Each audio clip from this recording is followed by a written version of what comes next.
TSU head coach Eddie George, the team, a convincing win over Mississippi Valley State in the John Merritt Classic, 1-0. Now they're going to face the number 2 ranked FCS team in the country at North Dakota State. So, Coach, some thoughts on your team, then we'll go to some questions. Yeah, really happy about the win last week. Going into week one, you never know what you have until you go up against somebody different. You bang on each other pretty much all for the 4 or 5 weeks during winter fall camp, and you see some good things. You don't quite trust what you see. Like, is it the competition, or are we really this good or this bad? So we had a chance to really assess. Okay, this is where we are. This is where we need to go. I saw some encouraging things on all 3 phases of our team. Offensively, we're able to hit some big explosive plays. Didn't really have a chance to establish the run like we wanted to because of the passing attack was really working for us. Felt really good about our defensive unit. They played really sound for 3 quarters. Lost focus in the fourth quarter. That's something that we really harped on, was not finishing the fourth quarter. We got outscored for 21-10 in that fourth quarter, so that was something that was of concern.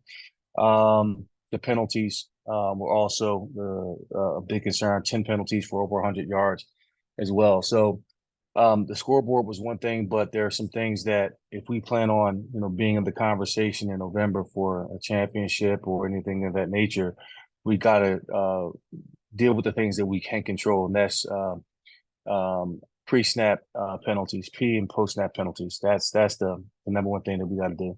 But overall, I feel like we're in a good place.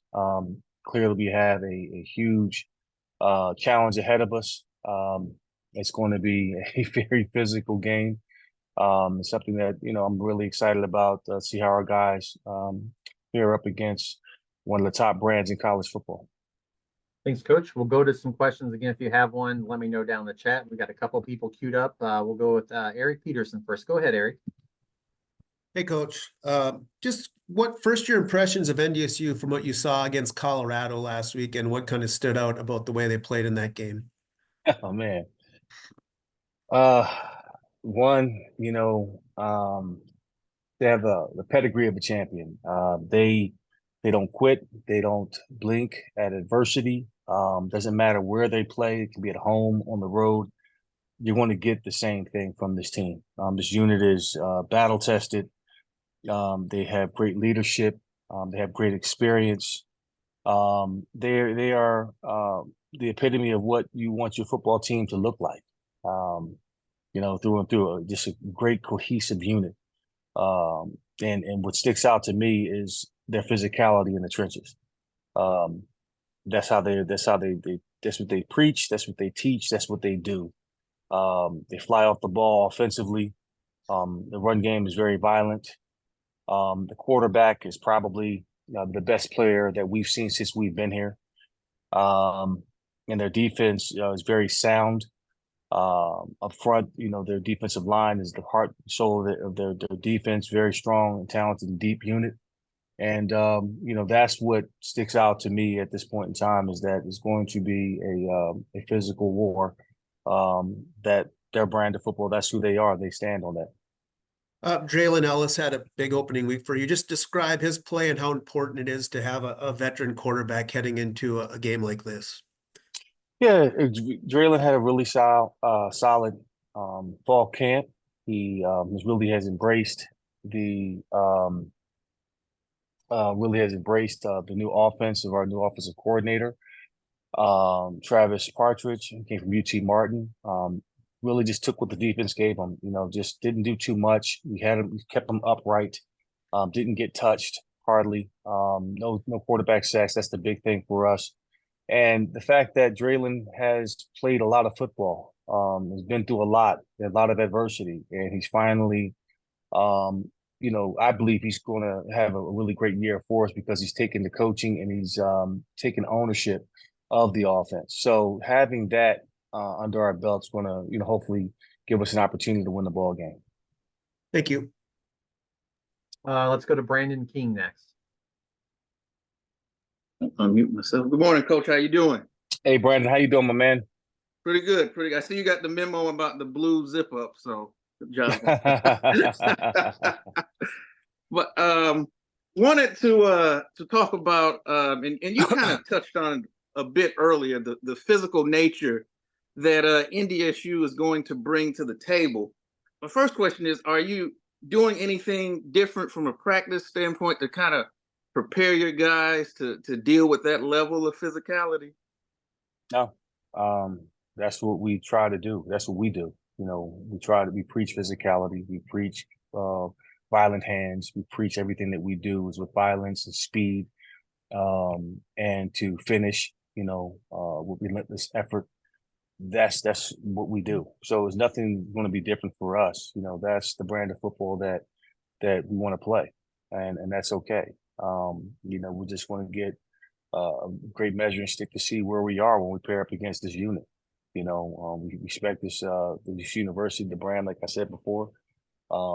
In fact, I hired Tyler Roll as my offensive coordinator earlier this year before he left for Iowa State. So, that's something that I believe in as a player. That's what I put my hat on, and that's the philosophy that I believe in. So it's nothing that we're going to do to change that. They have some massive guys up front, and this is a system that they've been doing since the beginning of time, it seems like. But they tweak some things here and there, but what you're going to get is a unit that flies off the ball up front, and they're very nasty. And that's my brand of football, and I appreciate that. Okay.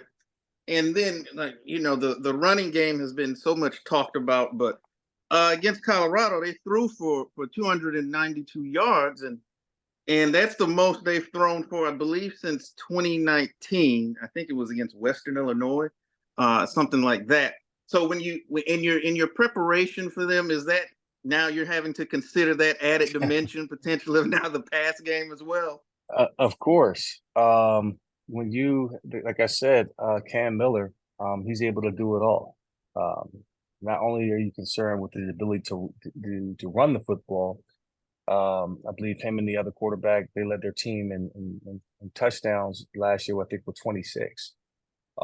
Between the two of them, they run the ball efficiently. Now the element of him throwing the football, his ability to sit in the pocket, you can get outside the pocket and still look downfield to make the throws, cause some concern. So it's going to be a lot on our defense. It's going to put a strain on us to really be disciplined in terms of our eye discipline, keeping our eyes on our work, covering the receivers, really being disciplined in our rush lanes. And when we get a chance to get him down, we have to get him down. It's going to be fundamental football. He's a big kid, strong, great leadership, and it's going to be a great challenge for us. All right. Well, thank you, Coach, and good luck this upcoming week. Get it up. Thank you. Let's go to Mike McFeely next, and then Eric has a follow-up question. Go ahead, Mike. Sure. Hi, Eddie. Hey, Mike, how you doing? I'm doing well. Your name and your program's name was being thrown around Fargo a lot, obviously earlier this year, because you had hired Tyler Roll to be your offensive coordinator for a week or two or whatever it ended up being. Yes. Can you walk us through how that whole thing went down again? I know you've touched on it some before, but kind of walk us through that. That was kind of a different situation up here because Tyler is such a well-known guy up in this community for so long. Yeah. No, I when I first took the job, I reached out to Tyler just to pique his interest in terms of his career, what he wanted to do. I mean, I was taking a shot in the dark pretty much. I'm a big fan of football. I'm a big fan of NDSU and what they've done, what they've accomplished, especially in their run game. And that's the vision that I had for our offense. And at that particular time, he was like, hey, I'm not interested, whatever. And that was fine. And then, I think right around the holidays or so, or right around January or so, I got a call from him, and I was in the process of finding a new coordinator. And we talked, and we shared some ideas. I told him what my vision was. I told him, what our brand is. And he was excited about that. And he accepted the job, came here for about 2-3 weeks, very excited, got the ball rolling, put some assistants with him. And another opportunity presented itself, and off that went. But for the most part, that's the vision for my program. That's how I see my offense. That's how I want to build my offense, with toughness, with grit, with the teaching, of power and duo, and that's what I've grew up. That's what I built my playing career on, and that's the closest thing that I've seen to what I wanted to do. And Tyler is a great guy, man. I love him and his family. For the short time that I've gotten to know him, I see why he is who he is. He's well known in that community, and he's going to be very, very successful wherever he goes. And just the short time that I had with him was powerful. So you touched on this earlier a little bit, but your opening game, Draylen was throwing more than you guys were running. And I read so much about, I've been trying to keep up with the NDSU's opponents, and it sounds like you really like your running backs.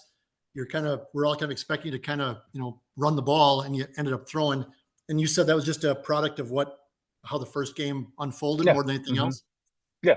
I think we're taking what the defense gives you. And I think we seek balance. I'm not stubborn to the point where, hey, I'm going to run the wishbone and try to run it, 50, 60 times a game. I believe in balance. I definitely do that. If the pass game is rolling, that's what they're giving us. So they're giving us looks that require for us to throw the football.